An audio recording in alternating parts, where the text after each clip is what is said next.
샬롬 할렐루야. 갈라디아서 5장 19에서 21절입니다. 육체의 일은 분명하니 곧 음행과 더러운 것과 호색과 우상 숭배와 주술과 원수 맺는 것과 분쟁과 시기와 분냄과 당 짓는 것과 분열함과 이단과 투기와 술 취함과 방탕함과 또 그와 같은 것들이라.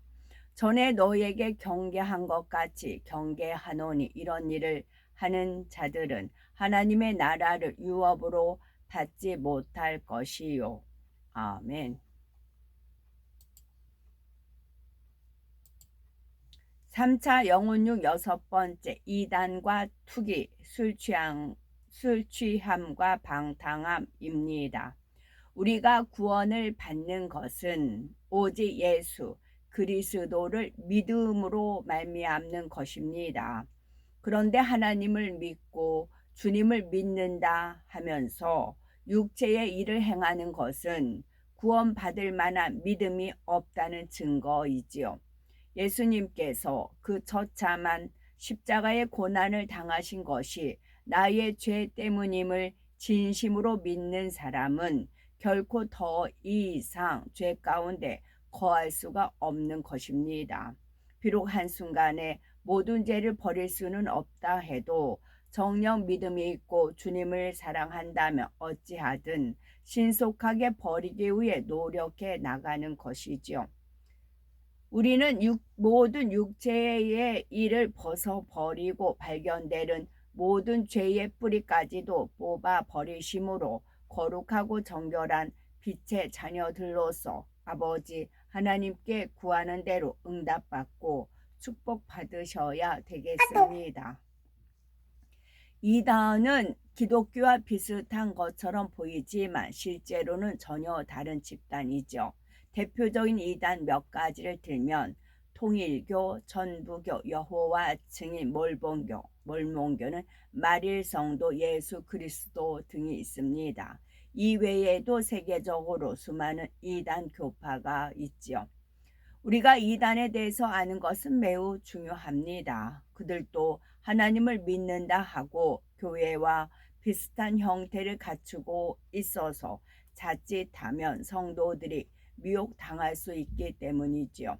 그러나 아무리 비슷하게 보인다 해도 실제로는 결코 구원과는 상관없는 잘못된 교리를 가진 것이 이단입니다.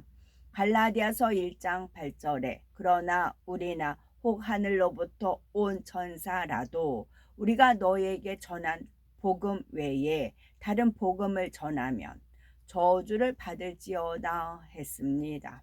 이단 사상은 우리의 복음과 다른 복음이며 이를 전파하거나 받아들이는 자는 반드시 멸망의 길로 갑니다.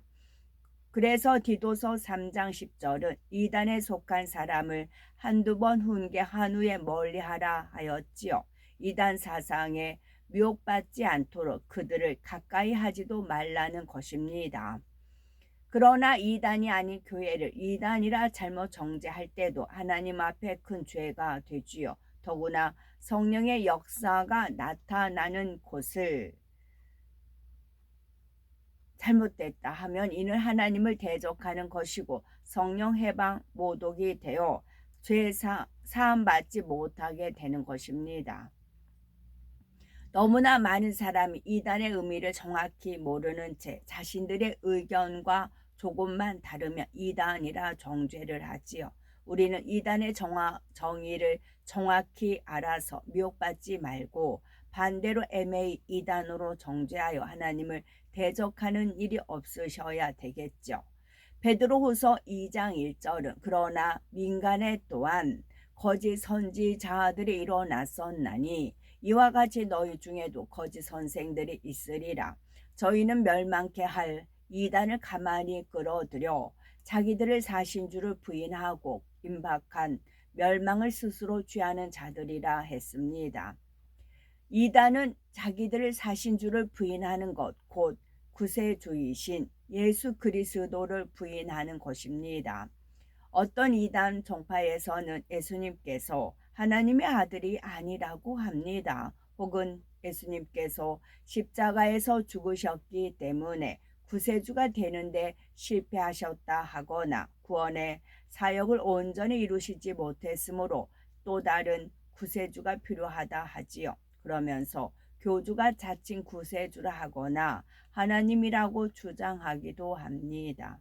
요한일서 2장 22에서 23절은 거짓말하는 자가 누구뇨? 예수께서 그리스도이심을 부인하는 자가 아니뇨? 아버지와 아들을 부인하는 그가 적그리스도니 아들을 부인하는 자에게는 또한 아버지가 없으되 아들을 시인하는 자에게는 아버지도 있느니라 했습니다. 요한일서 4장 2, 3절에 하나님의 영은 이것으로 알지니 곧 예수 그리스도께서 육체로 오신 것을 시인하는 영마다 하나님께 속한 것이요 예수를 시인하지 아니하는 영마다 하나님께 속한 것이 아니니 이것이 곧 적그리스도의 영이니라 오리라 한 말을 너희가 들었거니와 이제 벌써 세상에 있느니라 했습니다. 진리를 바로 알고 항상 성령으로 깨어 있어서 어떤 말이나 이래도 진리로만 분별하시기 바라고 그럴 때 이단에 미혹되지 않을 뿐만 아니라 하나님의 뜻에 어긋나는 어떤 미혹을 들어도 좌루나 우루나 치우치지 않을 수 있습니다. 투기는 시기 질투가 심하게 발전해서 다른 사람에게 심히 악을 행하는 것을 말합니다. 더러운 일을 설명할 때도 투기로 인해서 더러운 일을 행하는 것이 있다 했지요. 우리나라 역사를 보아도 이런 일들이 너무나 많이 있습니다. 궁중의 여인들이 왕의 사랑을 받기 위해 다른 비빈들을 투기하며 저주하는 주술을 쓰거나 서로를 비방하고 모함하며 다른 여인에게서 난 왕자를 해치는 듯 온갖 술수를 꾸밉니다. 또한 뛰어난 신하가 있어서 왕의 사랑을 받으면 그 신하도 이내 투기의 대상이 되지요. 다른 신하들이 괴계를 써서 그를 모함하고 결국은 관직에서 몰아내거나 죽이기도 합니다. 그런데 문제는 이렇게 끔찍한 투기의 속성이 바로 사람 안에 있다는 사실입니다. 곧 진리와 함께 기뻐하지 못하는 마음, 남을 시기하고 질투하는 마음이 조금이라도 발견된다면 근본적으로 이처럼 악독한 투기와 같은 뿌리임을 깨달아 철저하게 벗어버려야 됩니다. 이 시기와 질투가 잘못하면 사단의 역사를 받아 어떤 일에 접했을 때 바로 투기로 나올 수가 있는 것입니다. 술 취함 살펴보면 사람이 술에 취하면 자기를 절제하지 못하게 되며 옳고 그른 것조차 분별하지 못하게 됩니다. 근신하면서 거룩함을 추구하는 것이 아니라 절제 없이 죄인의 본성에 따라 행동하게 되는 것이지요. 부끄러운 줄도 모르고 이상한 소리를 하거나 소리를 지르고 싸우기도 합니다. 해서는 안 될 말과 행동을 해서 돌이킬 수 없는 결과를 낳기도 하지요. 유인전의 탈무드에 보면은 사단이 너무 바빠서 사람에게 오지 못하면 그 대신 술을 보낸다라는 말이 있을 정도입니다. 원래 이스라엘 지역에서는 마실 물이 귀했지요. 그래서 물 대신에 알코올을 넣지 않고 열매를 발효시킨 포도주를 마셨습니다. 마시고 취하는 목적이 아니라 수분을 섭취하는 것이 목적이었던 것이지요. 그런데 물 대신 포도주를 마신다고 하여 하나님께서 술 취함을 허락하신 것은 결코 아닙니다. 잠언 23장 31절은 포도주는 붉고 잔에서 번쩍이며 순하게 내려가나니 너는 그것을 보지도 말지어다 라고 했습니다. 레위기 10장 9절은 제사장 아론의 자손들에게 너나 네 자손들이 회막에 들어갈 때에는 포도주나 독주를 마시지 말아서 너희 사망을 면하라. 이는 너희 대대로 영영한 규례라 말씀하셨지요. 이처럼 왕이나 하나님 앞에 거룩하게 구별된 사람들에게는 더욱 엄격하게 술을 금했습니다. 사람이 선한 양심이 있다면 하나님 앞에서 술 취하는 것이 합당하지 않음을 스스로 깨달을 수 있습니다. 세상 사람들도 예의를 갖춰야 하거나 어려운 윗사람을 대할 때는 술에 취한 모습을 보이지 않을 겁니다. 하물며 하나님 앞에서는 어떠하겠습니까? 우리는 하나님의 자녀로서 늘 하나님 앞에서 살아가는 사람들입니다. 또 성령께서 우리 몸을 성령의 전으로 삼고 계시지요. 그러니 주님을 영접하고 성령의 역사를 받으면 술 취하는 것이 가하지 않다는 사실을 이미 마음에 느끼게 되는 것입니다. 에베소서 5장 18절은 술 취하지 말라 이는 방탕한 것이니 오직 성령의 충만을 받으라 라는 말씀대로 오직 성령의 세술에 취해서 항상 충만하게 신앙생활을 하셔야 되겠죠. 방탕함을 찾아보면 방탕함은 주색 잡기, 곧 술, 도박이나 여러 가지 기회 등에 빠져 행실이 좋지 못한 것을 말합니다. 세상에 보면 정욕적인 것을 즐기고 취할 뿐만 아니라 거기에 완전히 빠져들어서 자기의 의지조차 잃어버린 사람들이 있습니다. 마땅한 책임과 도리도 하지 못하고 사람의 구실조차 못하는 경우가 많지요. 한 집안의 가장이 술과 도박에 빠져 가정을 전혀 돌보지 않고 때로는 집과 재산을 다 날리기도 하며 심지어 노름을 하려고 가족까지 파는 경우도 있습니다.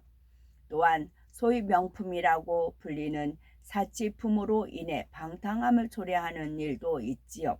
절제 없이 사용한 카드 대금을 갚을 길이 없으니 도둑질을 하는 사람도 있고 결국 스스로 목숨을 끊는 사람도 있습니다.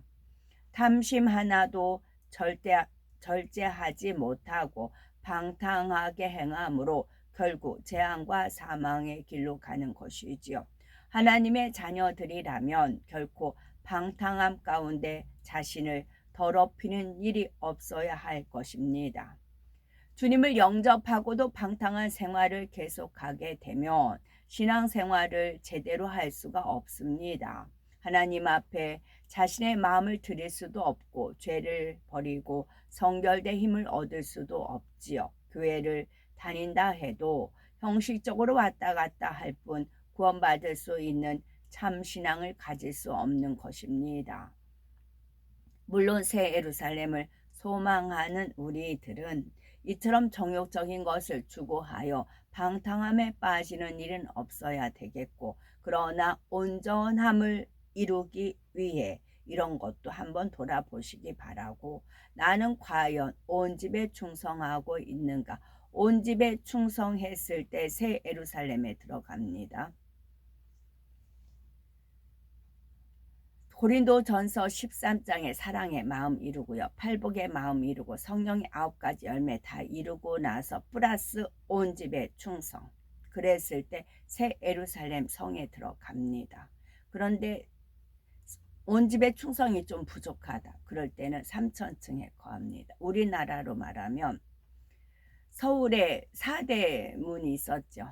그 4대문 안에가 새 예루살렘이고 이제 4대문 바깥이 또 크게 말하면 경기도 전체적인 것은 3천층이라 말하고 경기도 안에 서울이 껴 있잖아요. 그럼 서울이 새 예루살렘이라 할 수 있고 그렇습니다. 그래서 온 집에 충성. 항상 하나님 말씀이 내 안에 있고 성령 충만하면 어딜 가나 온 집에 충성이 됩니다. 마음과 뜻이 어느 한편에 치우쳐 있어서 다른 분야에는 소홀히 하지는 않았는가? 곧 모든 분야에 있어서. 그래서 범세 하나님을 인정하면 하나님께서 그 길을 지도해 주신다고요. 인도해 주시는 겁니다. 곧 모든 분야에 있어서 자신이 할 도리를 다하고 있는가 하는 것입니다. 또 자신에게 주어진 하루하루의 시간을 어떻게 사용하는지 점검해 보시기 바랍니다. 하루의 시간을 규모 있게 보내고 열심히 온 집에 충성했다면 기도할 때도 아버지의 은혜와 능력이 더욱 충만히 임하게 됩니다. 하나님께서 기뻐하시는 것을 마음에서 스스로 느낄 수가 있는 것입니다. 교회는 물론 가정과 직장, 자신이 속한 모든 분야에서 온전히 충성하시기 바랍니다.